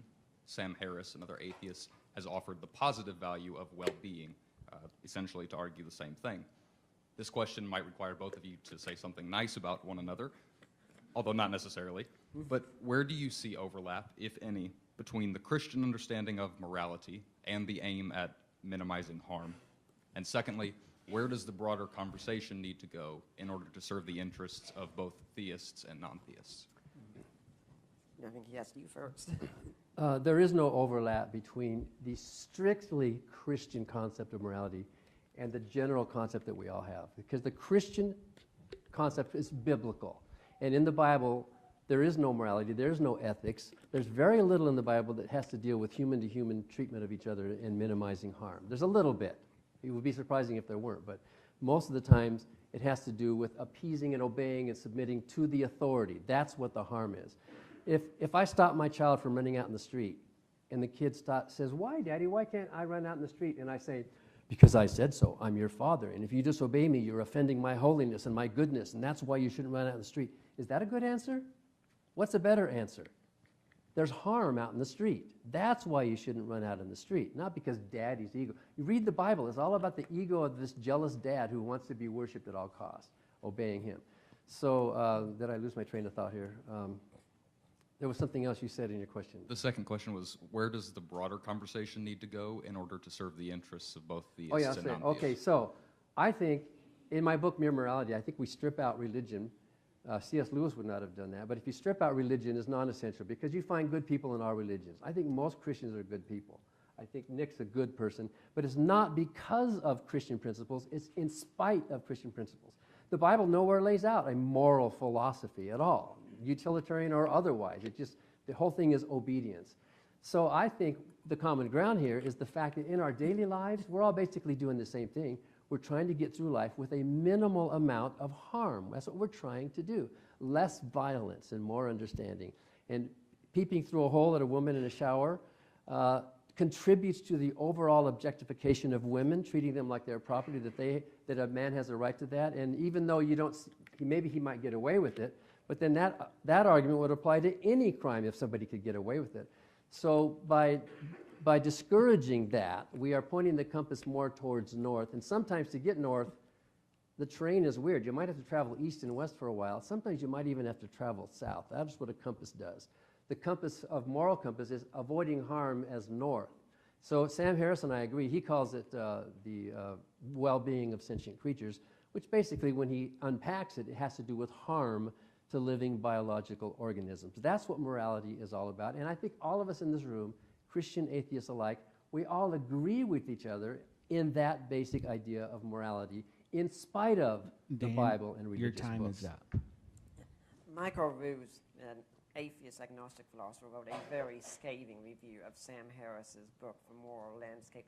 I recommend reading it. The thing with Jesus, though, and Dan says this is fine. No, it's because Jesus has been the greatest inspiration to moral living in 2,000 years. Our calendar is based on him. In fact, Jesus revolutionized so much morality, art, music. None of it has been the same since Jesus came. One of the reasons I have an example of how to live so well is because of Jesus. I look at him and say, dang it, Jesus is a guy I want to be like.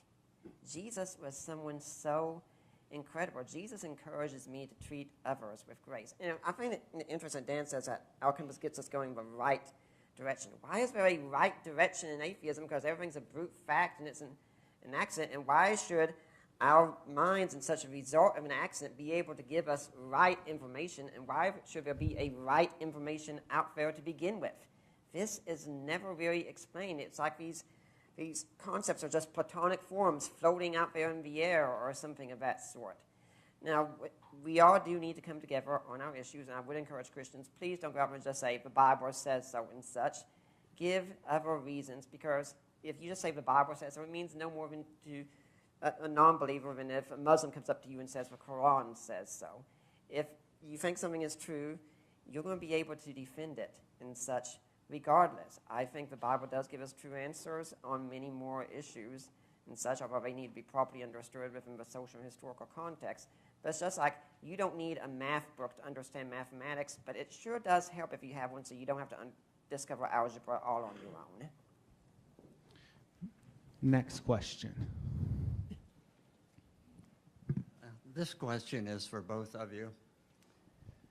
Science says that if you make a claim or state a theory, it should be testable and repeatable. So I'm going to give you an illustration and have you both respond to it. Mm-hmm. Suppose that two people go up 30 stories and they both jump out a window. And the atheist knows about the law of gravity, so he puts a safety net down there. The Christian has faith, and he's going to pray that he's going to have a soft landing. Mm-hmm. Which one do you... Who do you want to address that first? I think it's really aimed at you, so... Okay. I'm going to use a term that's not nice. If a Christian's an idiot, okay? This is even something Jesus said. Do not put God to the test. Now, in science, things do need to be testable and repeatable. Yes.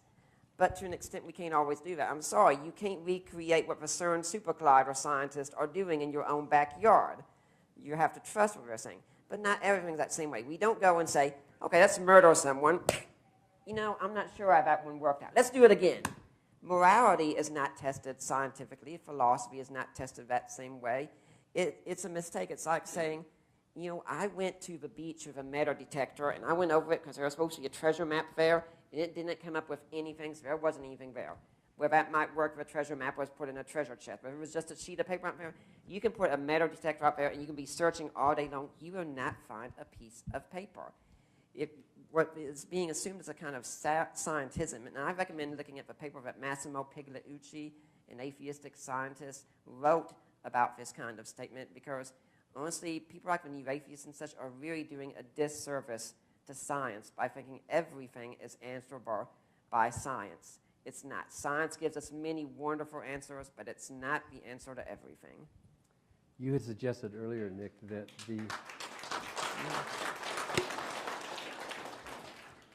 Still, science can address everything. Music gives me a beautiful aesthetic experience that science can at least describe. Yeah. Love can be tested and observed. I mean, anything you think about, we can at least examine. It doesn't have to prove it or be a part of it. But you had suggested earlier that, talking about science, that what kind of a Nobel Prize would you be wanting to win? Because this is a philosophical question rather than a scientific question. That's wrong. The existence of God is a scientific question.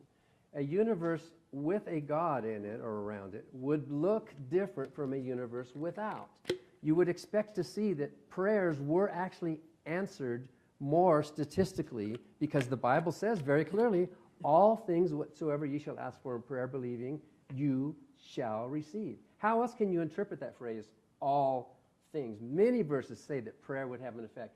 But when science looks at this, we see that nothing fails like prayer. Prayer has about the same result as random chance, and we all know that. If it were true, scientists would really have a gold mine here if they could examine prayer, direct or intercessory prayer, and say, look at this. These people prayed, and there were actually better results from believing what the Bible says than not. That's a scientific question. We could measure that. We could examine it. That person would probably win a Nobel Prize for pointing out, yes, there's some force out there that we don't know about. So don't try to dodge the issue by saying this is just a philosophical question.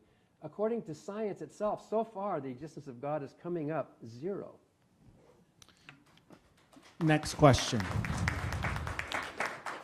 Hi, my question is primarily to Mr. Peters, but I'd be interested in hearing Mr. Barker's comments as well.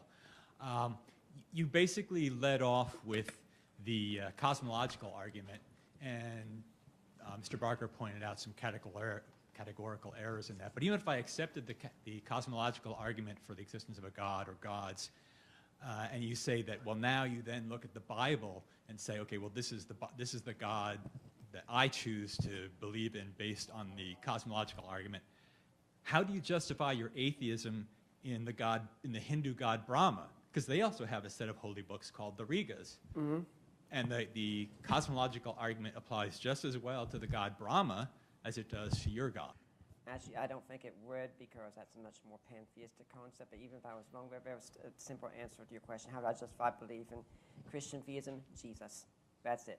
When I look at the evidence for historical Jesus and the resurrection, I find it extremely compelling in that case. And so if I am convinced by history that Jesus is who he said he is, and he rose from the dead, and that could be another debate we could have sometime, I'd enjoy that, then yes, I'm justified in believing in Christian theism and rejecting all other forms of theism that are contrary. It could be hypothetically, of course, I'm wrong in that, but I am justified in that I do say, yes, classical theism can only take you so far. Christianity is not just a philosophy. It's not going to be proven by just saying, I think Jesus rose from the dead. No, you have to go and do the work of an investigator and historian and look, and you can say, yes, Jesus rose from the dead. I recommend the works, for instance, of N.T. Wright, The Resurrection of the Son of God, my father-in-law Michael Lacona's book, The Resurrection of Jesus, a new historiographical approach, Jesus Inquest, a lawyer looking at the evidence, so many good works on the historical Jesus and the resurrection. Now you're finally attempting to offer some evidence. Finally. Up to this point, everything has been philosophical in just words. There's the historical stories about the resurrection of Jesus, and that kind of evidence can be examined and can be found wanting. But I debated a Hindu Vedic astrologer once, and he used basically the same cosmological argument that you're using for the existence of Shiva. He actually felt it in his heart, and he was surprised that I didn't feel the existence of Shiva. He was using the same kind of words, and what you just said now, you're basically saying you don't need the cosmological argument. You used it for this audience, but you actually don't need it because you have Jesus' resurrection. Why don't you start with that? In any debate with the atheist, you should start with your evidence, not just the words. And by the way, when we don't have time tonight to do that, but the resurrection of Jesus did not happen. It's a story. It's too contradictory to resolve. In fact, I debated your father-in-law. Where's Mike? Is he here somewhere? Hi, Mike. Yeah, that was a fun It's online, and you can watch it. You can see both of us give our reasons for and against the historical evidence for the resurrection of Jesus. Jesus, by the way, is a horrible moral role model. Jesus showed us how compassionate he was by saying that there are some slaves that you should not beat as hard as other slaves. He never denounced slavery. He never denounced the genocidal actions of his father. He said, if you want to be my disciple, you need to hate your family. He talked about cutting off body parts and gouging out body parts. He preached this doctrine of eternal torment in a lake of fire in hell for those who don't obey the God. You know, there's a few good teachings in the New Testament, of course, you know, but even those are compromised because he's quoting from the Old Testament scriptures that show that they don't really mean what modern Christians think they do, like love your neighbor as yourself or love your Lord your God with all your heart. So Dan, Jesus is your a time really is up. bad moral example. Any one of us could come up with a better moral system than We have Jesus. time for one more question before we move to closing statements. This question is for both of you. Dan, if you would answer first, please. You mentioned that the existence of God is related to scientific evidence. And you also mentioned the Big Bang. And interestingly, you also mentioned that time started with the Big Bang. The question is, what existed before the Big Bang? And if God was in fact eternal, as he says he was, as he says he is, does not that bring him outside the realm of time? Did he not create time and space? And are we not limiting God in our own finite minds by not recognizing that? And secondly, the mention of miracles was made, and if we do not believe in some of the miracles, such as perhaps the virgin birth, how can you believe, if you answer the question, there was nothing before the Big Bang, are you not in fact believing in the virgin birth of the universe? So, the concept of something existing outside of time is incoherent. In order for anything to exist, in our understanding, it has to be measured in some way. The universe that we know about right now, the universe, not the cosmos, the entire cosmos, which may be a multiverse, and many scientists are suggesting that, may not be. Maybe this is the only one. But the whole, you know, Einstein talked about space-time, not space and time, but space-time as a single thing. So at the beginning, if we can even call it that, time came into existence as well as matter and as well as energy potential and all of those things in space itself.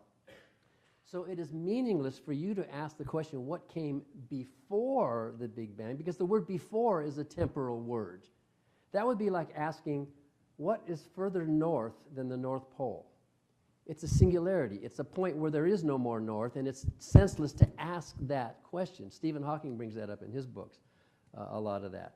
So by asking the question, what happened before time began, you are smuggling in a transcendent realm. You are basically assuming what you want to prove.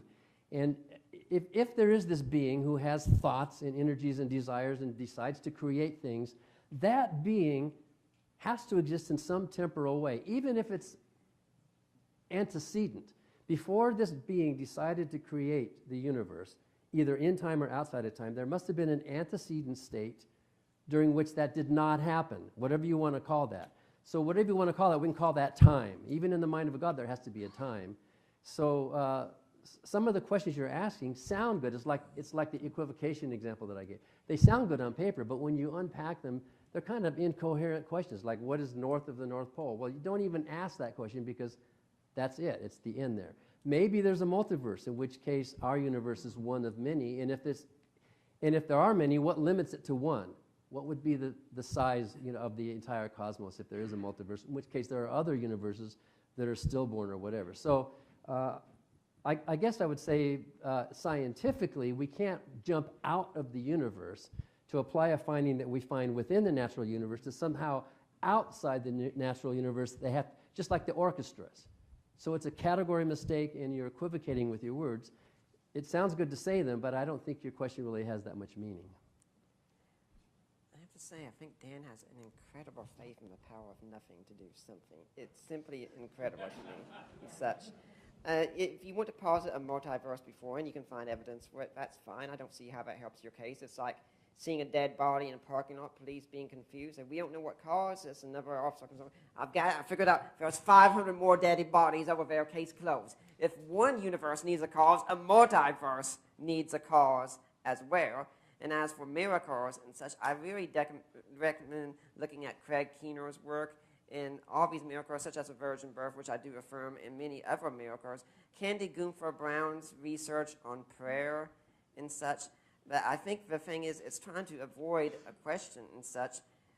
I, as a theist, want to know what caused and is causing the universe right now. And it seems like the answer I'm getting is, well, nothing did. Something happened, things have a cause to happen. Even Hume said, I never said something as so absurd as something happened without a cause. Thank you, guys. That is our time for Q&A. And so we're going to give them a couple of minutes to do closing statements. They're going to roll these podiums back up.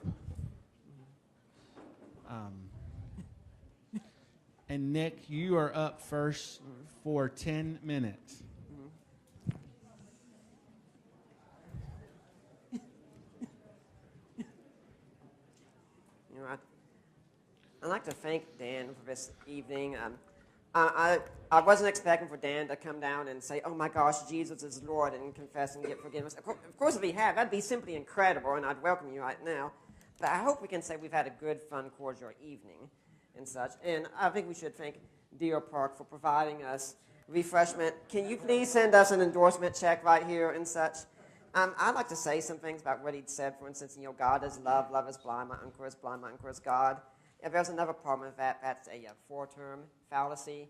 Syllogisms have three terms in them and such, and yes, there is equivocation going on. The whole thing about 2 + 2 = 4 isn't true at the time of dinosaurs. Well, that would mean we create mathematical truths instead of discovering them. Truth exists independent of us, and it exists in a mind which is being denied right here. If you want to say you had 2 T-Rexes and then you had 2 more and there were 4, even if we weren't there to observe them, well, congratulations, you've discovered that truth here. How we come to belief also doesn't matter really so much as if that belief is true. Let's suppose we had this ignorant teenager out there who said, I'm only going to believe in something if I read it in comic books.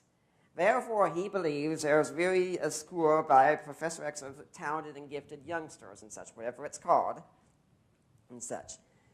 That's wrong. But maybe he believes in evolution, and he could be right with that. He's come about the wrong way, but he still has a true belief. How you come to a belief doesn't determine if the belief is true. He spoke some about simplicity. I really don't think Dan's read much in classical theism, because that's really not the whole doctrine that's being dealt with, that God is not going through a thought process and such. God knows all things instantly by knowing himself and such. And you're saying that you're arguing in something being transcendental and such. Well, I am saying that, yes, these things are transcendental, and we know them because we know beauty, goodness, and truth exist independently of us. We didn't show up and create beauty in the universe. We discovered it. My wife and I were driving down the road from an event last night, and I saw, oh my gosh, that is a beautiful sunset. And she was taking a picture of it immediately. We all knew it was beautiful. Anyone says beauty is in the eye of a beholder? Nonsense. I'm going to sheet of paper right here. I could take it and I could draw a stick man. And you know what? You are not going to find it in the Louvre next to the Mona Lisa at all. My wife is an artist. She can do things so much better than I can. Dan says things like Jesus says, hate your family and pluck out your eye and such. And I really have to wonder about how you're reading Scripture. For what it says. Abraham Vabani says that in the Syrian Christ that people spoke in hyperbolic terms. I suppose if my wife says, I'm so hungry I could eat a horse, I should go and make sure our neighbors who have a horse farm somewhere should be on guard because she might break in and eat a horse. Jesus is speaking in hyperbolic terms. When he says, cut off your eye, pluck out your eye and such, he's saying that this is how bad lust is. That lust will destroy you as a human. One of the problems with lust and hatred of your fellow man like this is it's kind of a cost-benefit analysis. You know what the real benefit of lust is? If you, as a guy, start lusting after a woman and fantasizing having an affair with her, what it means is if at any time the cost for you was not as good as the benefits, you would do it. That is what Jesus is saying. Jesus is saying, purge anything from you that leads to immorality. When he says you must hate your father and brother and sister, remember, he's speaking in terms of hyperbole. Jewish people did this all the time. And he says, for instance, he says, how can you take the speck out of your own eye? If you have a plank in your eye, you think, that's interesting. The Jewish husband, they would have been laughing their heads off because it's such a funny joke. And because Jesus used humor to make the point. When he talks about Adam and Eve, the same story, I don't think it's a story so much about Mariah. I recommend John Walton's book, The Lost World of Adam and Eve. The thing Adam and Eve were doing was they were trying to make themselves the center of wisdom. They were trying to rule the cosmos they were put in to rule on behalf of God. They're trying to rule on behalf of themselves. Good and evil in this case is what we call a Amilism in Hebrew thought. It's like saying heaven and earth, north and south, east and west. It's saying all things that are complete opposites so as to contain everything else within them. And good and evil is often related to the matter of wisdom in this case. I really don't think my arguments have been refuted like that. I recommend everyone please go out and read the best arguments on both sides. All of us can give you is just a picture and a snapshot. Why did I not lead with Jesus immediately? Because this debate wasn't about Jesus tonight. If Dan wants to have a debate about Jesus, let's do it. Let's arrange a time and such. We'll do that and such. But I would encourage everyone here. So many of the questions came about suffering and evil because we all know it. And suffering and evil is something that none of us want in our lives, but many of us sometimes are the better for it. The question we can ask is not, why is this thing happening to me? But what can I do to help my fellow man out and such? And does my fellow man really matter? And in Christian theism, the answer is an astounding yes. An overwhelming yes. You are worth so much that the Creator sent His Son to die for you and such. That is how much you're worth. You are worth more than the universe itself. Every single one of you, including Dan here, is worth more than the universe. How much time do I have? You have 4 minutes. I would really encourage you like this, because this really is the most important question. Because if there is a God, there can be good that comes out of suffering. There can be hope for people who have suffering. I've noticed, sadly, too many people who have lost their hope and such, and they eventually turn to suicide. I believe it was Sartre who said the only question left anymore right now is the question of suicide. It led to nihilism. Nietzsche was one, I think he would refer to Dan Barker, sadly, as a gutless atheist. He'd say, look, if we're going to be atheists, let's go all the way and do it. Let's forget any nonsense about good and evil and such. It doesn't matter. Heck, I think he even had a problem with grammar because it was a way of order in the universe and such. I think when I point to goodness, truth, and beauty, and the basis for existing itself, all of this does scream the existence of God. And God, again, is not a trivia question. He's not looking for you to just get a right question answer on a theological exam, and He's not here to meet your needs and do things for you like that. If you are interested in God, though, I really encourage you. Go find a good local church, someone who's willing to answer your questions. And by the way, if they're not willing to answer your questions, they're not a good church. Please move on. Every single Christian in here, you have an obligation to take your atheist neighbor's questions very seriously because they are your neighbor and you are to love them as Jesus loved them. I am to love Dan as Jesus loves me. And it's very hard for any of us to love someone like that, but that's what we're told to. And if you're, in fact, in our area here, we live in the Cumming area. I attend Livingstone's wonderful church. I've found that they actually let me teach, so okay, maybe do have some mistakes going on and such. But yeah, we've had places where our questions are welcome and such, and I encourage you all, please ask your questions. I don't want tonight to be a conclusion to a matter. I want to be a start, because if you decide you'd change your mind based on one discussion, you're not taking it seriously. Go out and wrestle with the evidence. I don't want you to become a convert to Jesus.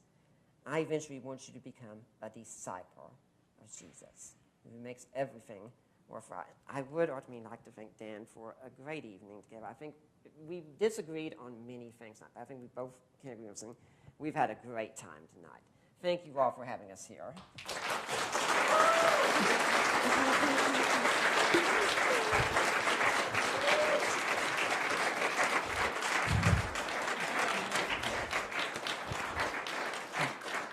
Dan, you now have 10 minutes. Thank you, Nick. You are a very genuine and likable person, so Thank you. I'm glad you, this was his first debate, by the way, so did a good job. But he kind of basically proved my point. You see something in the Bible you don't like, well, just say hyperbole, or just say metaphor, and voila, it goes away. You can say that about anything. I can say that about Yahweh. I can say that about the God of the Bible. I don't like him morally. I don't like his actions. So that's why the title of my book is God's the Most Unpleasant Character in All Fiction. It's all hyperbole. It's all metaphor. The ancient Israelites were telling one huge whopper of a metaphorical tale that made sense to them. Doesn't mean the story itself is true. So tonight is like a trial, and you are the jury. The prosecution is charging the universe with transcendence or with supernatural or with a God. I, the defense, am simply saying the default position. It looks like there's not, doesn't it? When you look at around, it looks like there's no God. That's what it looks like when you use your eyes and when you live your life, right? So the prosecution has the burden of proof. The defense only has to raise a reasonable doubt. The defense doesn't have to give any proof against that this happened. If they could, well, then there would be no trial, right? It would just be over with. So let me ask you, did the prosecution prove its case tonight? Yes. Proved it. I suppose we could take a vote. I did a debate at Oxford where after the debate at Oxford University, they asked people to vote with their feet. Those for the proposition go through one door. Those for the opposition go through the other. 143 people went through Nick's door. 162 people went through my door. So by a vote of Oxford, there is no God. So it depends how this audience is stacked, basically, of what your beliefs are. But no, he did not prove his case. If he did, I would say, wow, there's a God. Wow, it doesn't look like it, but wow, these words that he used actually convinced me. They convinced me that there are people who believe in a God, but did he connect the dots? He argued for this generic thing up there, simple, whatever, creator, powerful thing of all goodness and beauty. He does these reification things like beauty and truth are existing things outside of ourselves, when that's not true. I don't think philosophy, I don't think even you believe that. Beauty and truth are functions of a brain. When we see something, if the chipmunk in my backyard is looking at the sunset, is the chipmunk saying, oh, that's beautiful? It's not an objective thing. It's something we humans are making a decision about in our own minds, and they only exist as functions of a mind. You can't take a concept and then reify it to turn it into a thing just because we have a word for it. So tonight I gave a number of reasons why it's justifiable not to accept the prosecution's charge. The absence of good evidence. I wish we had done the resurrection, because that's at least an honest attempt to provide some evidence. There's a story there. There's a historical story. At least that's an attempt to put something on the table that we can grapple with. Lack of a coherent definition among believers about this God. You know that different believers have different ideas about a God. And even Nick admitted, well, you got to find the right church. You can't just go to any church, right? Even though Paul said, let there be no divisions among you, why are there so many divisions? Who's to say what is the right church? They all think they're the right church, don't they? I did when I was a preacher. Every religion thinks they are the right church, and if you would just see it their way, if you would just be as wise and subtle and understanding and educated as Nick is, and sit there. If God wrote the Bible, it's supposed to be the most important message in the world to the human race, right? And yet none of us can understand it unless some expert and some scholar comes along. The Bible in my hotel room that the Gideons put there, it doesn't come with a scholar. If you can't just open it and read it like a normal human being would read any other book, then God is inept. He failed to communicate his message to us clearly.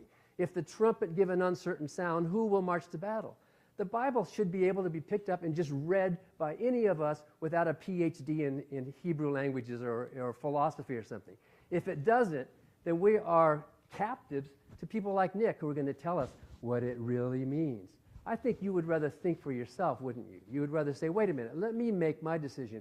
I encourage you to read the Bible. Please. I'm reading through the Quran again, just to know the Islamic thought. Read the Quran. See what it actually says. There's obviously a lot of theodicies to the problem of evil, but there's not a good answer. And some of you ask questions about evil in the world. Evil is also not just moral evil, it's also natural evil.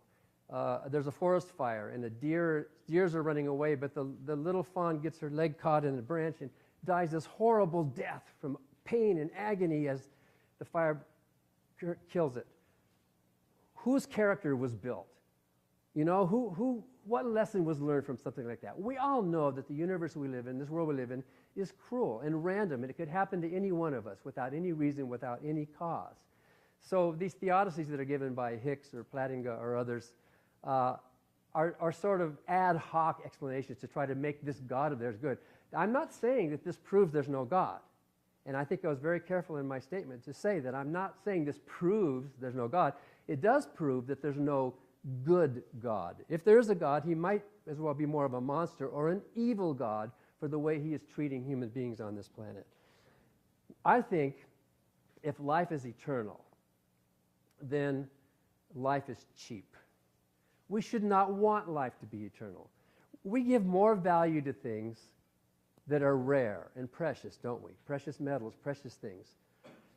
If things are plentiful, then their value goes down.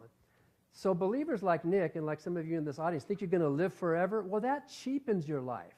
We atheists know that it's going to end, and it's going to end for good, and that's it. We know that. That adds value to life. It makes it more precious because it is rare. When a little child dies from something, in spite of their parents praying for God to save them, we feel really horrible. We feel horrible when an old person dies too, right? We feel horrible. But we seem to feel more horrible when it's a child because there's so much more that's lost because the preciousness of the life. We atheists actually appreciate and value life more than believers do because we know this is it. This is our one shot. We're not going to sacrifice the goodness that we find in this world, minimizing of harm, just because we have some hope of something above and beyond. That's kind of egotistical when you think about that. The purpose of life, Nick mentioned about meaning in your lives.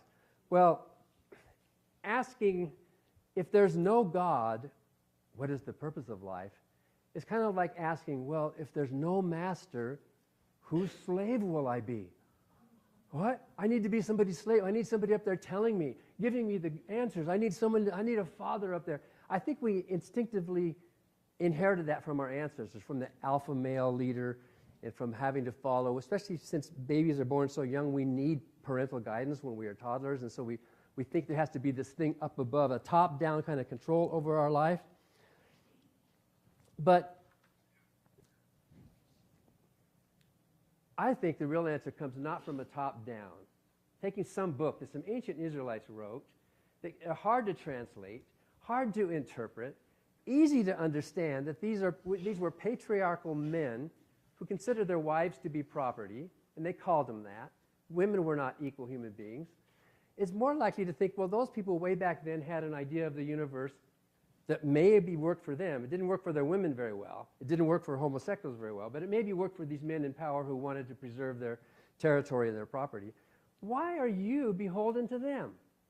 Why do those guys get to tell you what to think? Are you so married to the idea that you have to have something above you telling you what to think? Why not be scientific and just observe the real universe for what it is? If the only way you can be a good person is because of the promise of heaven, that shows how little you really think of other people, because you're doing it for heaven. You're not doing it for other people, which we atheists are doing it for other people, not because we're going to get rewarded. If the only way you can be good is because of the threat of hell, that shows how little you think of yourself. You don't think of yourself as a good person, and that can become something of a self-fulfilling prophecy, where believers feel like they are in a, oops, my clock stopped here. Well, you'll tell me when to stop. Think we live in a universe that is top down. You can just make a decision. Any of you believers here or non-believers, you can just make a decision to flip your perspective. Stand up, open your eyes, and look at the real world, bottom up as it really is, using reason and kindness, which are partly evolved human characteristics, in place of superstition and faith and fear that you might go to hell or you might be punished. That's not a good reason to be moral. That's not a good reason to even have meaning in your life. I think if you do that, you will see that there's no reason to believe that the Christian God or any God actually exists. And the world will be a better place Dan, your time is up. without that delusion.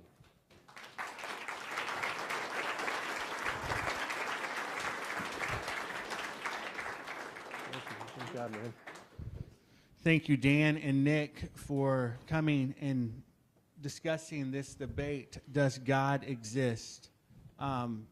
So they're going to be up here. If you would like to come up and just talk to them, you're more than welcome to. But that concludes tonight's debate, does God exist?